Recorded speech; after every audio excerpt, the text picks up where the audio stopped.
गुरुदेव रवींद्रनाथ ठाकुर। रवींद्रनाथ ठाकुर, जिन्हें रवींद्रनाथ टैगोर या गुरुदेव के नाम से भी जाना जाता है, एक प्रसिद्ध बंगाली कवि, साहित्यकार, दार्शनिक और भारतीय साहित्य के नोबेल पुरस्कार विजेता थे। वे एशिया के पहले नोबेल पुरस्कार विजेता थे। उनका जन्म 7 मई 1861 को कोलकाता में हुआ था और 7 अगस्त 1941 को उनका నిధన్ हो गया था. ఎవరైతే గురుదేవుగా ప్రసిద్ధి పొందారో ఆయన రవీంద్రనాథ్ ఠాగూర్. ప్రముఖ బెంగాలీ కవి, సాహితీవేత్త, తత్వవేత్త మరియు భారతీయ సాహిత్యంలో నోబెల్ బహుమతి విజేత. ఆయన ఆసియా ఖండంలో మొదటి నోబెల్ బహుమతిని పొందిన వ్యక్తి. ఆయన 1861 మే 7న కోల్కతాలో జన్మించారు మరియు 1941 ఆగస్టు 7న మరణించారు. मुख्य बातें: साहित्यिक योगदान: टैगोर ने बंगाली साहित्य में नए गद्य और पद्य रूपों का प्रयोग किया और उन्हें शास्त्रीय संस्कृत पर आधारित पारंपरिक मंडलों से मुक्त किया.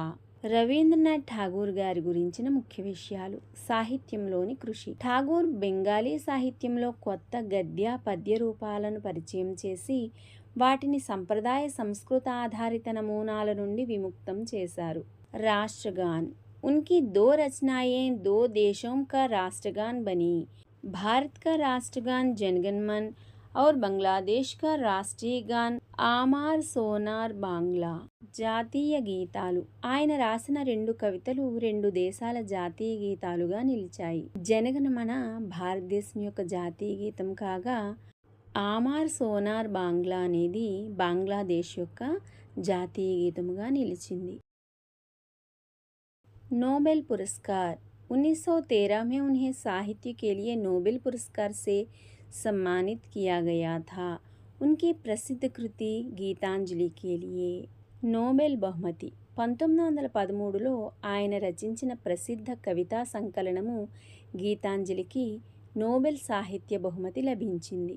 अन्य कार्य: टैगोर ने कविताएं, लघु कथाएं, उपन्यास, नाटक, నిబంధ और చిత్రకళ में भी काम किया. ఇతర రచనలు: ఠాగూర్ కవితలు, కథలు, నవలలు, నాటకాలు, వ్యాసాలు మరియు చిత్రకళలోనూ క్రియాశీలుడయ్యారు, అనగా వాటిని కూడా రచించారు.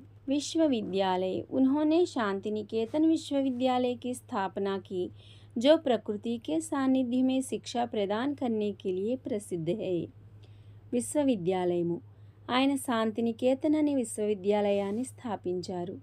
ఇది ప్రకృతికి సమీపంగా అనుభవించే విధంగా విద్యను అందించడానికి ప్రసిద్ధి పొందింది.